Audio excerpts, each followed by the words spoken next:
C'est quand même violent cette histoire de don de la Torah si on réfléchit. Non pas le don de la Torah en tant que tel, mais les versets juste avant.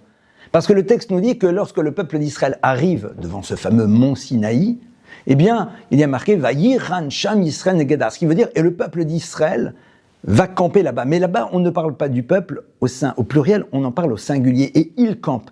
Et d'ailleurs, les maîtres de la tradition nous le font remarquer, vont dire que « Ish Echad Belev Echad », comme un seul individu, avec un seul cœur. Et il nous souligne, c'est la seule fois dans l'histoire où il y aura cette unité parfaite. C'est très bouleversant.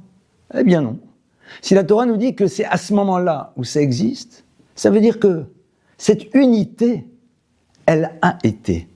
Et donc, les différences par la suite, qui existeront dans les approches, dans les manières de vivre les choses, ne doivent pas nous oublier, ne doivent pas, pardonnez-moi, nous faire oublier que nous sommes au fond un, comme un seul corps. Parce que très souvent, lorsqu'il y a dissension, lorsqu'il peut y avoir même, ça peut arriver des disputes, des tensions. Alors on dit non, mais on n'a rien à voir les uns avec les autres, c'est pas vrai. C'est absolument faux. On est Ishechad, Levechad, comme un seul individu, avec un seul cœur. Parce qu'au fond, le Sinaï, c'est quoi ?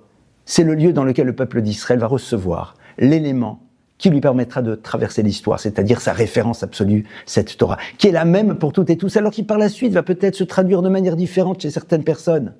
Mais néanmoins, cette unité ayant eu lieu, eh bien, nous savons que cette union est toujours présente.